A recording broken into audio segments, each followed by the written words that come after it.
Welcome to today's webinar presented by the College Music Society, the sixth and final webinar in our series for the 2018-2019 academic year. I'm Bill Pelto, Executive Director of the CMS, and it's my pleasure to MC today's presentation by Professor Doug Johnson, entitled Body Mapping and Kinematic Integration for Healthy and Efficient Instrumental and Vocal Technique. Professor Johnson serves as Professor of Piano at the Berklee College of Music in Boston, Massachusetts, and he's also taught jazz piano at Wellesley College for over 10 years.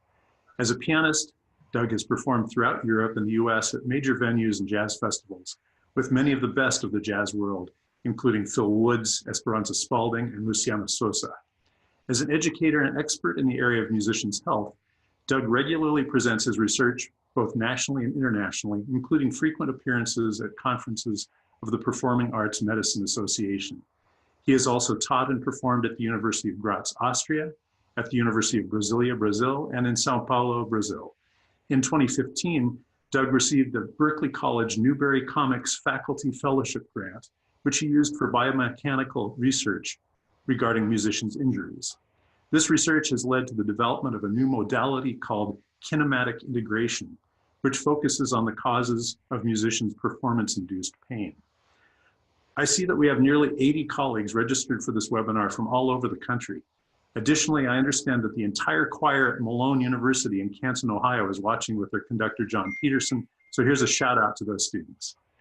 Today, I'm broadcasting from the College Music Society's national office in Missoula, Montana, and Professor Johnson is at the Berklee College of Music in Boston, Massachusetts. We're also recording this webinar for later viewing via the College Music Society's online archives. Doug, welcome to this CMS webinar. Thank you very much, Bill. Appreciate it very much. Shall I start the... Yeah, you can just get rolling, you bet. Well, welcome to everybody out there. This is the first webinar I've done, so it's an interesting thing imagining your audience instead of picturing them out in front of you. But I'm doing that all across the country. And yes, thank you for being here. I'll just start up my presentation that has some slides and things. So yeah, today what I'm going to be talking about is something called body mapping, which I expect a good deal of the people listening today have heard of, and kinematic integration, which is a modality that I've created over the last few years that I will also be presenting. So this first slide, I want to give you an idea of what body mapping is. It's a good analogy for musicians understanding it is what ear training is about.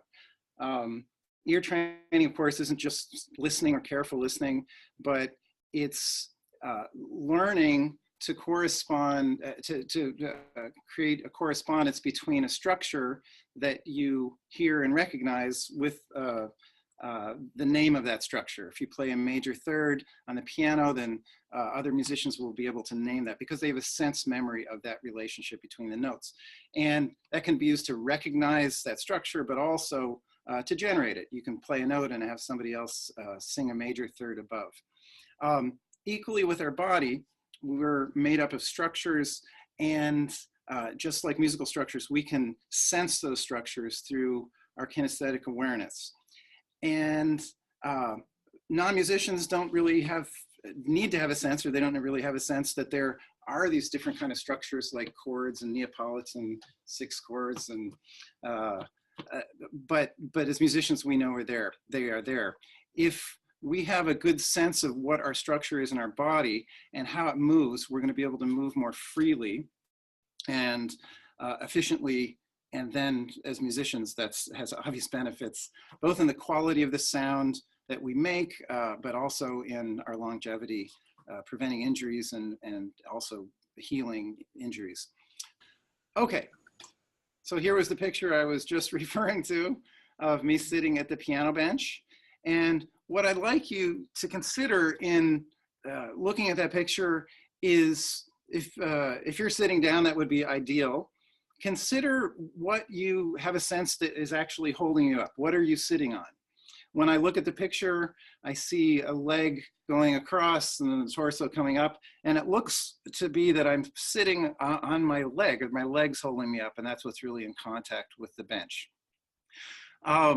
Also, I want you to picture for yourself where your hip joint is. So the hip joint would be the place where your leg connects into your upper body, into your pelvis. And picture that in relation to the contact with the bench. And then we will get this moving.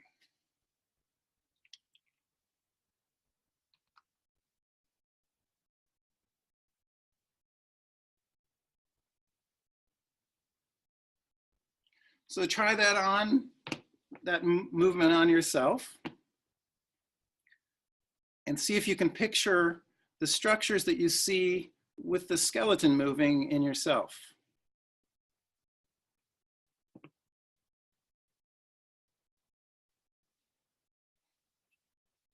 There are a couple things to point out right here.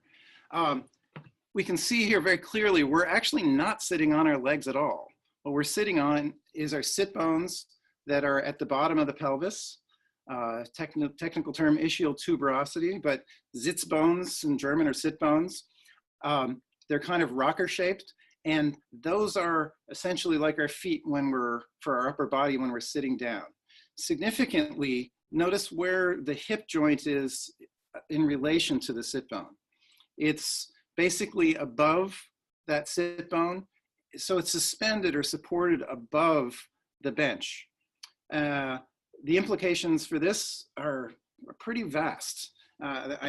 Perhaps there's some organ players out there or drummers that play drum set. Imagine if you have a clear sense of the freedom of that joint and the support for your joint, your hip joint and your leg, what an advantage that would be for moving around and playing the pedals in the organ or the pedals in a drum set. Some other things to consider. Oftentimes, people have a fairly unclear sense of the whole area of the pelvis. And oftentimes we carry tension in the pelvis, in the lower back. One thing, the advantage of this process of body mapping, this type of specific, clear, embodied awareness of the body, is we can help to recognize the causes of tension. When I do workshops, when I began my body mapping class at Berkeley, or just to ask people why they're coming in for individual sessions, the most common answer by far is that I want to release tension. I want to get rid of tension. And the other thing people say is I want to learn how to relax. And of course, those two things are essentially the same thing. It's interesting to reflect that even though many of us recognize we have areas of tension or areas of holding in the body, just that knowledge alone isn't so necessarily so effective in releasing that tension. If only that were true, that would be great. But if I have an unclear sense of where movement actually happens in the pelvis, what areas can move and what areas can't move, it's very easy to end up just locking that all down as one structure. So I want you to try a little experiment. I'll get this video looping again, but I want you, as you're sitting, please, to consciously tighten your legs and your pelvis and your hip joint. And we'll try a couple things doing that. As you're tightening up and locking all that down, go to breathe. Notice how free the breath is or isn't. Notice what moves freely and what doesn't. Does your abdomen, front, sides, and back, does it move with the breath, or is it prevented from moving?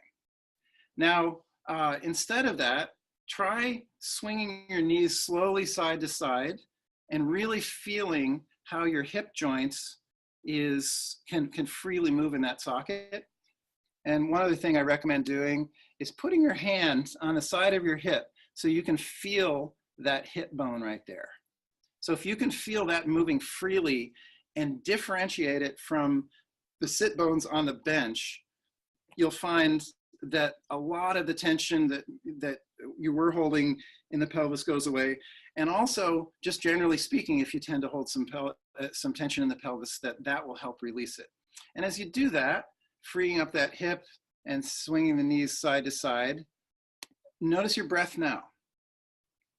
You can do the same thing with movement of your arms. If you lock your pelvis and you move your arms in a circle, notice how free or unfree your shoulder and back and ribs are. Free your knees to swing side to side from that supported floating hip joints and mobile soft pelvis, and then move your arm around again and see if you don't notice a greater range of motion in your shoulder. So I think for me, this is a really nice way to introduce what body mapping is about. I created these images a few years ago, and I really like that they're moving images as opposed to just looking at pictures or skeletal images. If you start to learn about the structure from just a still picture, then once you do get a sense of the structure, you then have to figure out how movement would evolve from that structure. Whereas this, we start from the movement right away. And I think it's, even if I wasn't talking so much and just saw it, it's a very efficient way to learn it.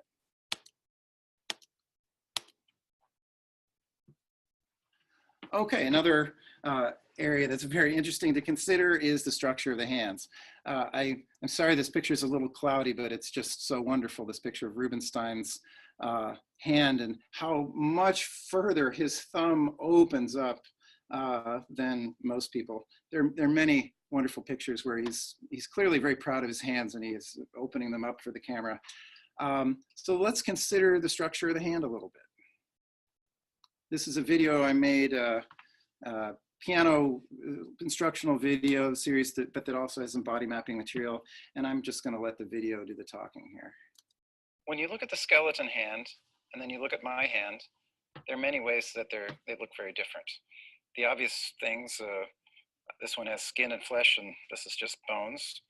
But there's another thing I want you to consider. Look how long the thumb appears to be on the skeleton.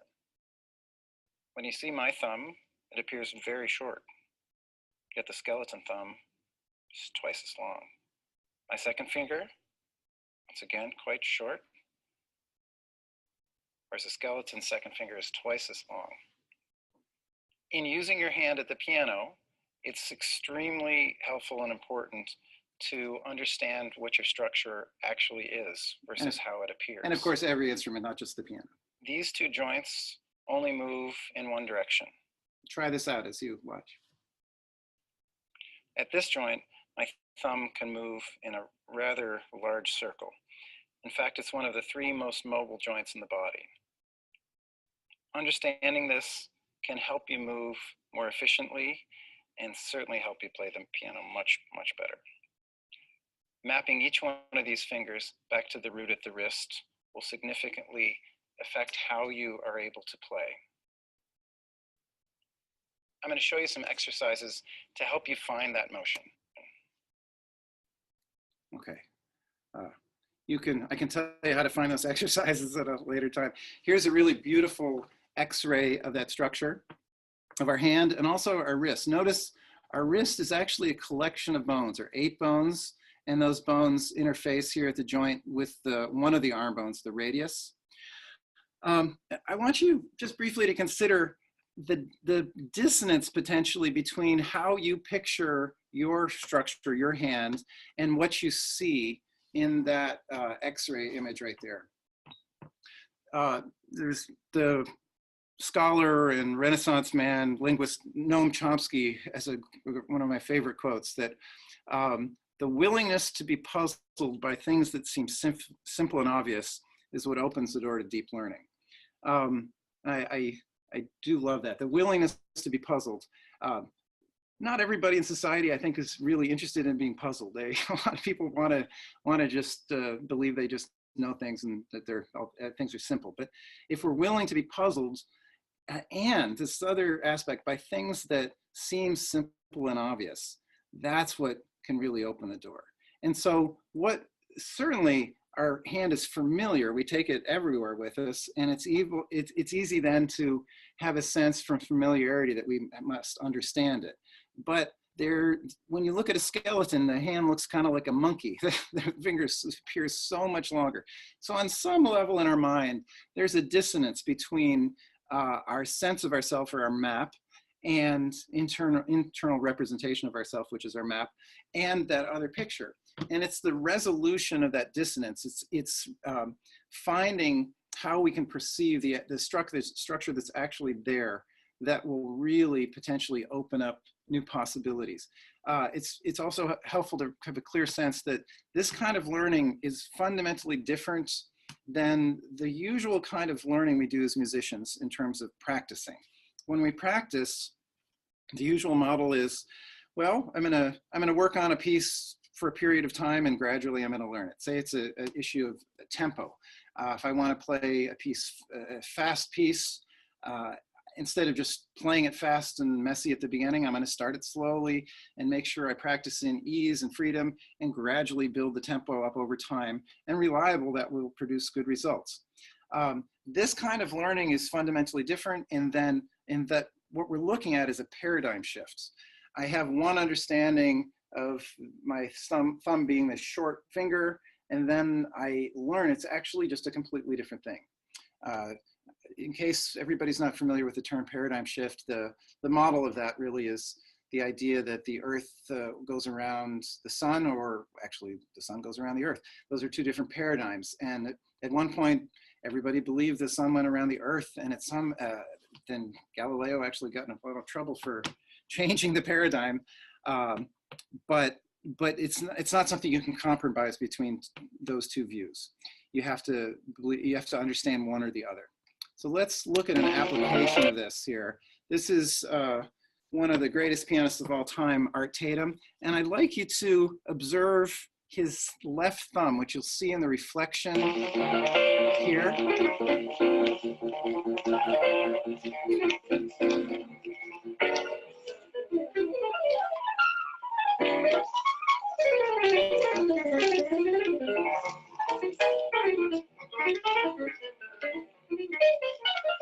Let's go back to that.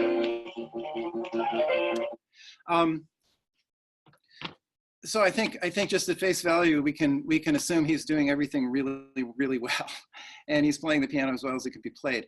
It's also clear to most people that view this that the way he's moving his hands doesn't look like everybody else you'll see playing the piano, which I guess kind of makes sense because he was doing things that most other people weren't able to do. This one thing, just to point out in the hand, his hand is staying quiet, but his thumb, that whole tool that goes right down to the root here, is mobile, and it's playing dee dee dee dee dee to that repeated line. Instead of him pushing his hand around, his thumb is mobile and free right from the roots, and he's using that tool beautifully. Let's just watch a little more of that.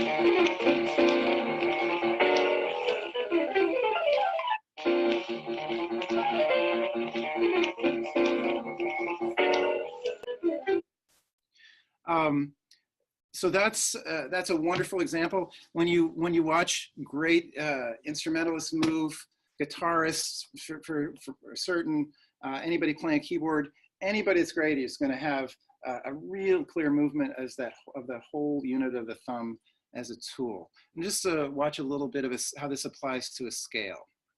I'll go here. My thumb goes to the left and down, and it has to come back. And one of the ideas here is that if we're going to move efficiently, it's best to use momentum. So if I move left and down, this is not the way we normally move. If I took a drink of water, lifted it straight up and straight across, it's obviously a strange motion to make. Oftentimes at the piano, people focus on the vertical aspect. And once again, this, I apologize for the examples mainly being about the piano, but it applies to every instrument. Back up and continue to the left and go back down and up. And the whole time, you can see the thumb is tracing.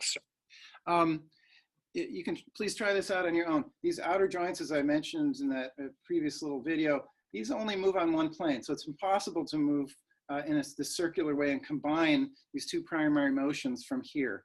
But back at the root, the fingers can move in a circle. The fifth finger, a little finger, really moves from all the way back at the root here. And with that motion, we can make these continuous circles, utilize momentum, and have both efficiency, but also continuity of the musical idea in line. And each one of those things supports the other. Not strictly circles, but it's always curves, and it's easiest to call them circles. Let's look at the path of the second finger. It goes down to the note and to the left. And the next note, the second finger is going to play as a G flat. So it comes up and it goes over and down. So the second finger and the thumb and the third finger, and all those fingers are tracing circles. I'll just show you this very quickly. The forearm, just try that motion out. Just put your arm on your leg, swing back and forth, and imagine how that motion is occurring. What's moving to create that motion?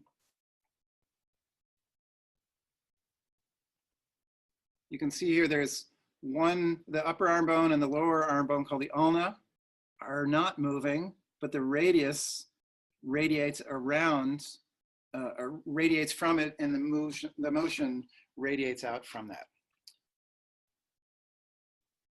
So I'll say that maybe better here. The ulna stays stationary and the radius moves around. Just show that last bit one more time.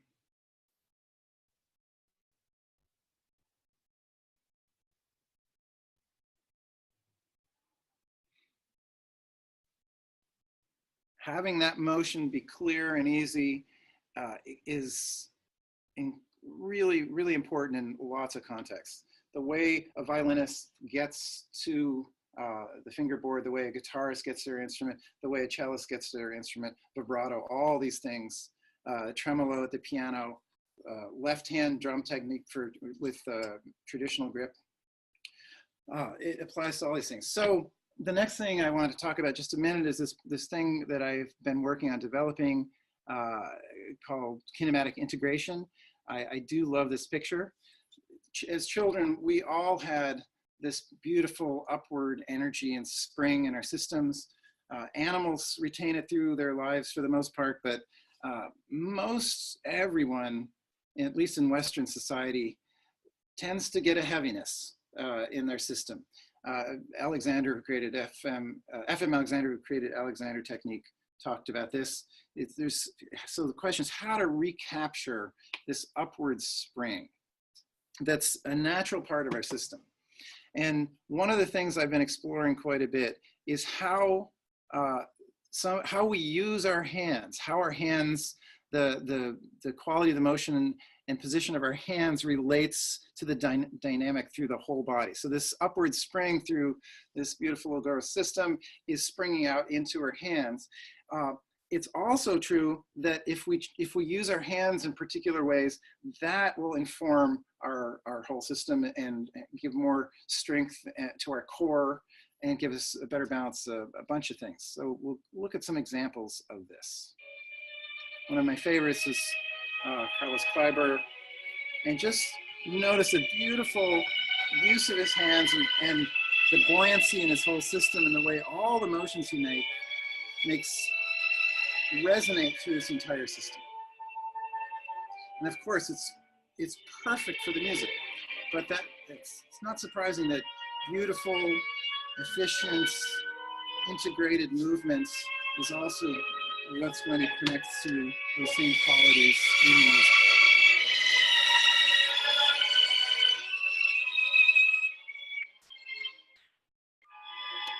So a couple things to just point out. What's consistent will be consistent in some of these other things we'll look at, and the picture of the little girl and Carlos Kleiber too, is in every case, the use of the finger is active from the roots all the way to the tip, whether it's an extension opening up, which he does so beautifully, whether it's coming around the baton from the palm all the way through to the fingers. So the palm and the fingers are active.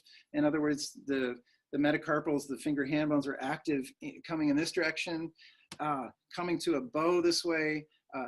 In every case, that motion like that will stimulate a connection through the entire body and create an upward sense of actually weightlessness, which is quite remarkable. And it's a real hallmark of beautiful movement and technique, a sense of weightlessness and effortless power, hallmark of Tai Chi, and certainly what great athletes do, and musicians. Let's just a little bit of that at the beginning, where he opens up his hands, and they'll flow in both directions, but it's never just out here. And if you try these motions on, if you lock your palm and then try to move your fingers, notice how your shoulder locks, and there's a systemic immobilization that will happen. Whereas this is the opposite. There's mobilization of the whole system and resonance all the way through. This is a student I got to work with in one of my trips down to Brazil. Quite lovely person. She was having pain in her back, upper back and shoulder. She's a violinist, so this kind of area of tightening and pain is not uncommon. This was after a fairly short amount of time working with her, but what we did is find this activation of the whole finger, not tightening, but an active alertness. And very quickly, she just started playing with this. And notice how similar this is to Kleiber. There's motions that are out here that flow through her whole body. There's motions through the whole body from the floor that flow out to the ends of the fingers. And she was not happy when she walked in the room. She had been dealing with some issues for quite a while. And one of the things that makes me so happy about this work is to be able to see that smile. She's having so much fun moving, and it's feeling really good. It's healing and it's enjoyable to move. And prior to this, the movement of playing the violin was something that was actually causing her pain and trouble. A couple other examples just to scan through quickly. Well, just look at my friend here. Whoops, sorry. This is another way to explore. This is another friend down from Brazil. And in this case, we're starting with these active hands, but then the spiral of these balls and how that spiral will also lead to a resonant motion through these pathways in the body. Do we have a few more minutes, Bill? Sure. Yeah, I think just a couple of minutes, Doug, and then we'll probably need to wrap up. Okay. So a real quick introduction to a related idea that the kinematic integration is really based on, which is tensegrity. So real quickly, talk about dissonance. We have a sense in our posture that we're supposed to be upright and that our vertebrae are like bricks that are all delivering that force down to the ground. Well, this is a crazy system if that's how it's supposed to work.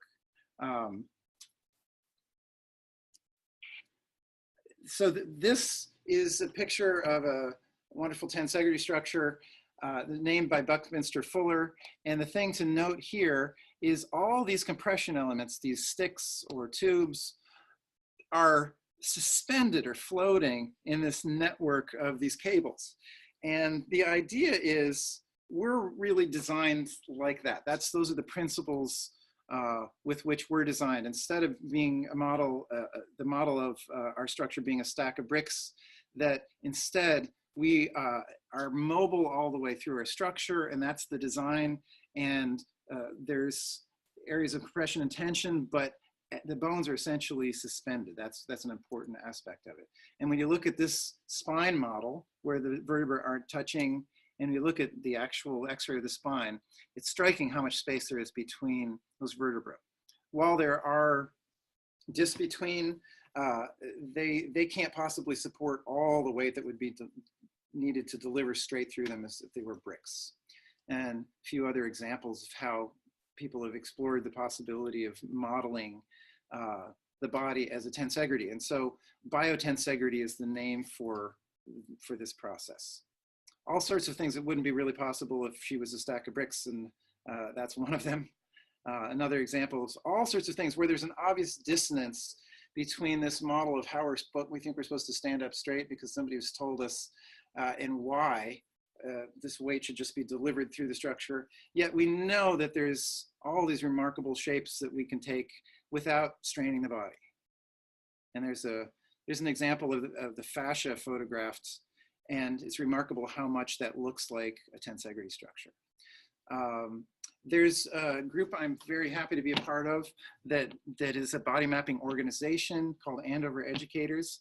I encourage you to find teachers in your area. You can look at bodymapping.org. It's a fantastic group of people. I want to give you my contact information as well. So if you're interested in finding some more out about body mapping, I love working with individuals that are having pain and helping them figure out why and moving through that. This process of kinematic integration, is my main love right now in teaching. And I basically use the process of body mapping to the end of finding this full body integration. I gave you a little taste of the piano videos that I've made that apply these processes to the instruments. And there are two websites. This is my piano-focused website. There's this one that's focused on kinematic integration. It's theintegratedmusician.com. Just if you're looking for it, remember to put the "the" there. And my email at Berkeley, I would be happy to carry on a conversation if anybody has any questions or anything they'd like to follow up on. So I guess that's it. And thank you, Bill, and thank you, Gail Berenson, for inviting me in the first place. Yeah, a good shout out to Gail for sure. Doug, thanks. This has been really terrific. Lots of information for people to chew on. Obviously, there are many more hours of that we could go on with. Yeah. I'm sorry if I put a whole hour and a half an hour, but Yeah, well, that's great. I'm sure we've got a little time for a couple of questions if people have some out there. First came logistically was about this presentation and how people can find it later. It will be archived on the CMS website in the area that we call the CMS library. So if you go to our main page, music.org, it's there on the banner, the CMS library. Just navigate through to the webinars and Musicians Health. They're organized alphabetically by presenter. There's a lot of them on there. This will be up within 2 weeks of this time, and that's open source, so anyone can find that. But if there are some other questions out there, I'm sure Doug would be eager to answer them. Do you see those, Doug, that are coming in? Should I do the stop sharing and go back to the other? Yeah, why don't you do that, and then so you can see the questions that are up. There, if you go to the question Q&A, you can see there's a question. I'll read this first one. What are your other main inspirations, resources besides Alexander? Oh, sorry, I was doing the first question. So what are the other main inspirations? Yeah, a bunch of things.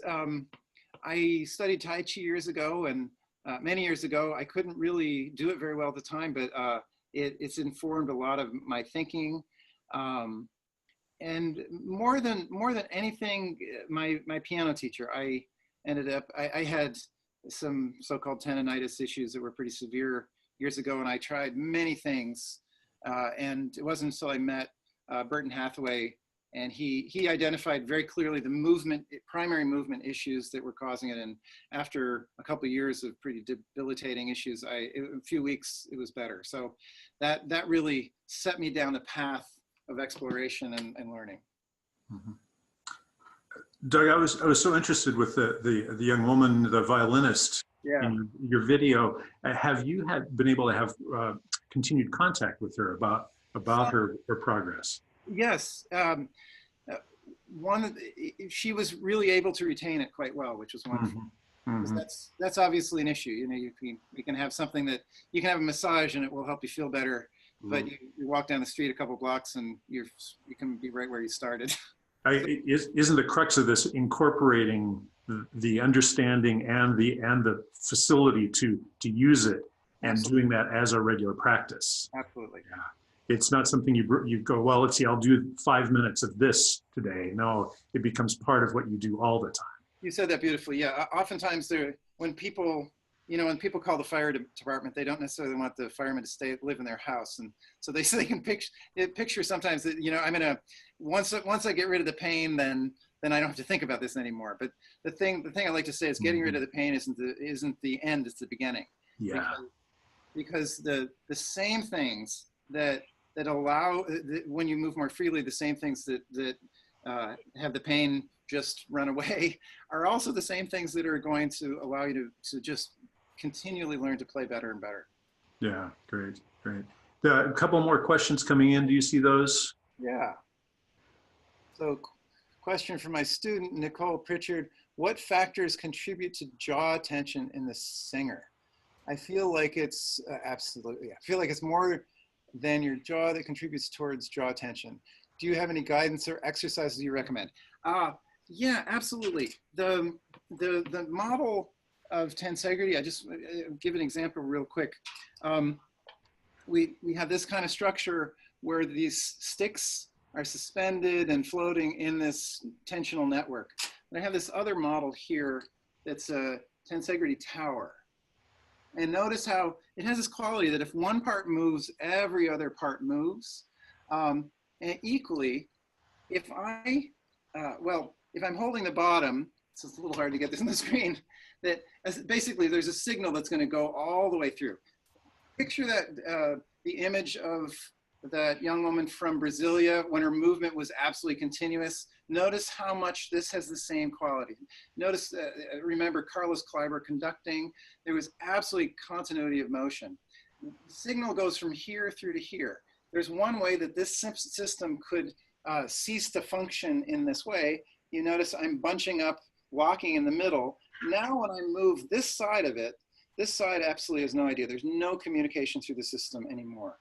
So instead of feeling buoyant and weightless and free and mobile, I'm going to end up feeling locked. If I do that, locking at my spine, it's like I'm a pedestal with an arm as opposed to having that continuity of motion. So in application or consideration of jaw tension, I would just broaden it out.